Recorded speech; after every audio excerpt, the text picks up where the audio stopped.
बेचारी बहू। सरिता की शादी एक अच्छे परिवार में हुई है। उसका पति रोहन उसे बहुत प्यार करता है। घर में उसकी सास शांति और ननद मीनाक्षी भी है, जो सरिता के किसी काम में दखल अंदाजी नहीं करती। लेकिन फिर भी सरिता को ऐसा लगता है कि दुनिया की सबसे ज्यादा बेचारी बहू वही है और सबसे ज्यादा अत्याचार उसी पर हो रहा है। माँ जी, ये लीजिए आपकी चाय। अरे बहू, तूने इतनी ज्यादा चीनी क्यों डाल दी चाय में? हाय हाय माँ जी, मैंने तो उतनी ही मीठी बनाई है जितनी मीठी आपको पसंद है। माँ जी, आपको तो मेरे हाथ की चाय अच्छी ही नहीं लगती।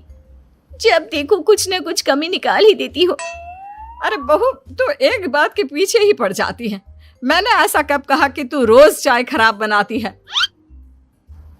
सरिता अपने कमरे में चली जाती है और फोन उठाकर अपनी माँ से बात करती है।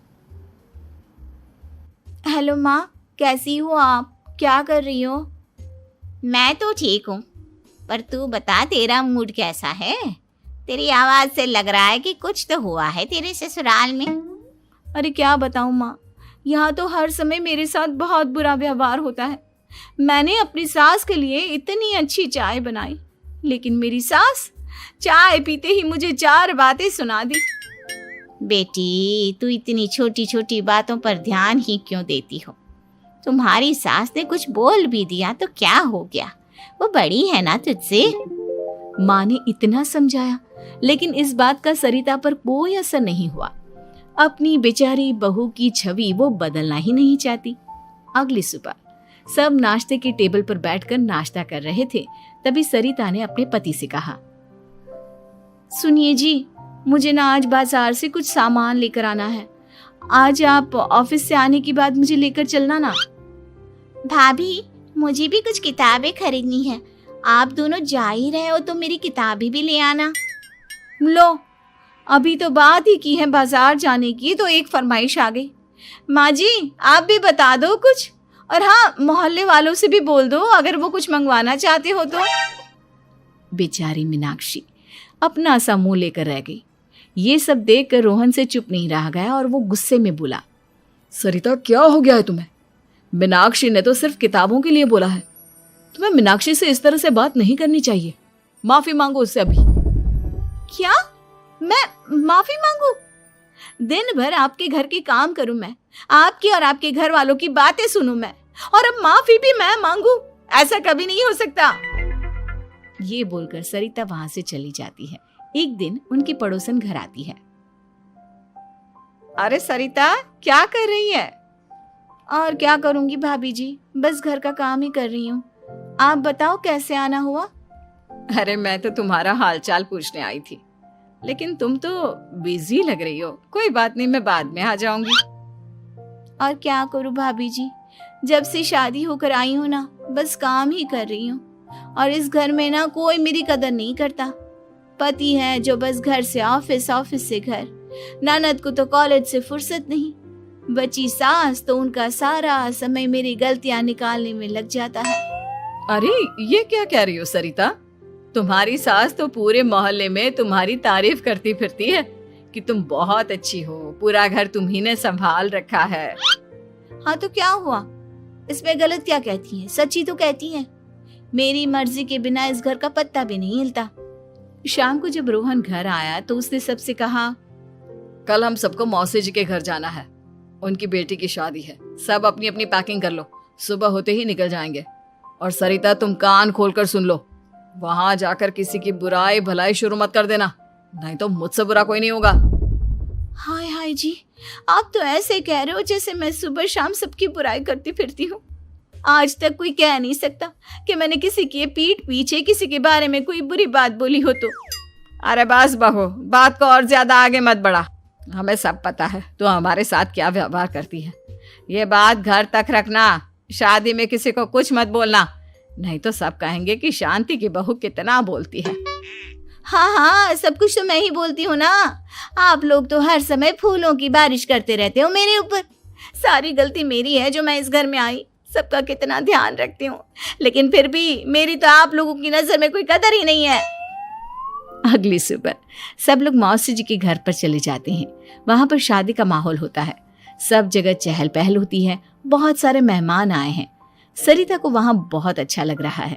वो अपने मन में सोचती है, यहाँ कितना अच्छा लग रहा है, कितनी रौनक है। मैं यहाँ किसी से ज्यादा बात नहीं करूंगी। अगर मेरे मुंह से कुछ ऐसा वैसा निकल गया तो रोहन जी तो मुझसे गुस्सा हो जाएंगी। सरिता ये सब सोच ही रही थी कि वहां रोहन की कजिन साक्षी आ गई और सरिता से बोली, आप सरिता भाभी हो ना? जितना आपके बारे में सुना था आप तो उससे भी ज्यादा सुंदर हो। हाँ वो तो है, मेरी सुंदरता की तारीफ सब करते हैं। मेरे मायके में तो सब यही बोलते हैं कि रोहन जी की किस्मत बहुत अच्छी है जिन्हें मैं मिली। लेकिन आप कौन है? मैंने आपको पहचाना नहीं। मैं रोहन भैया की कजिन हूँ। आपकी शादी पर नहीं आ पाई थी ना, इसलिए आप मुझसे मिले नहीं कभी। शांति मौसी और मीनाक्षी आपकी बहुत तारीफ करते हैं। क्या कहा तुमने? मेरी तारीफ? कभी नहीं।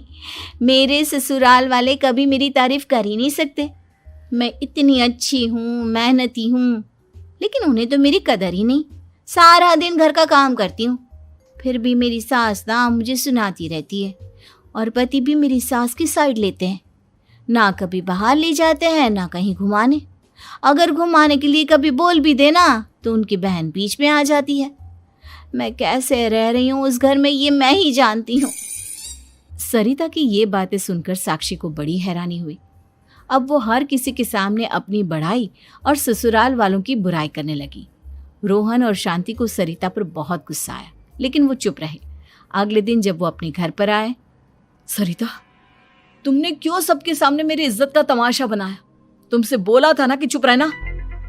अजी ऐसा भी क्या कह दिया मैंने जो इतना भड़क रहे हो? तुम जहां जाती हो अपना रोना शुरू कर देती हो, कभी किसी दूसरे की बात ही नहीं सुनती, बस अपनी कहती रहती हो। तुमने सबके सामने हमारा तमाशा बनाकर रख दिया है। हे भगवान, मुझे अपने पास बुला ले। जिस घर में मेरी कदर ही नहीं उस घर में मेरा क्या काम? अरे क्या करूंगी मैं यहाँ रहकर? जो भी आता है मुझे सुनाकर चला जाता है। मैं तो किसी से कुछ नहीं कहती। सीधी सादी बहू मिल गई है ना सबको, तो जो जी में आए वो करो। सरिता ने अपने आगे किसी को कुछ बोलने ही नहीं दिया और उस दिन भी उसने सबके सामने खुद को बेचारी बना ही दिया। अगले दिन मीनाक्षी कॉलेज के लिए लेट हो रही थी, इसलिए वो हर काम जल्दी जल्दी कर रही थी। अपना नाश्ता लेने किचन में गई और पतीले में रखे गरम दूध को गिलास में डालने लगी। दूध का पतीला उसके हाथ से छूट गया और गरम गरम दूध उसके हाथ पर गिर गया।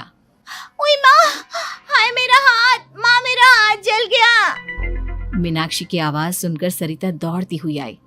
ये क्या किया तुमने? तुम्हें नाश्ता चाहिए था तो मुझसे बोल देती, मैं क्या मना करती थी?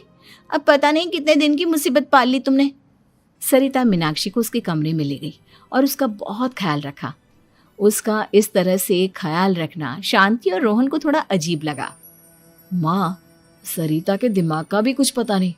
कल शादी में सबको इतना कुछ बोलकर आई है हमारे बारे में, और अब मीनाक्षी की कितनी अच्छी देखभाल कर रही है। ये ऐसा क्यों करती है? बेटा, तेरी बीवी की ना आदत हो गई है सबके सामने खुद को बेचारी दिखाने की, और आदत इतनी जल्दी नहीं बदलती। जब ये बोलना शुरू करती है तो रुकने का नाम ही नहीं लेती, इसलिए इसे पता ही नहीं चलता कि ये किसके सामने क्या बोली जा रही है। लेकिन दिल की बहुत अच्छी है। हमें भी अपना दिल बड़ा करके ये जैसी है इसे स्वीकार करना चाहिए। उम्मीद है कि आपको हमारी ये कहानी पसंद आई होगी। कृपया हमारे चैनल को सब्सक्राइब करें और सभी अपडेट्स के लिए बेल आइकन जरूर क्लिक करें। और हाँ, वीडियो लाइक और शेयर करना मत भूलिएगा। Bye bye.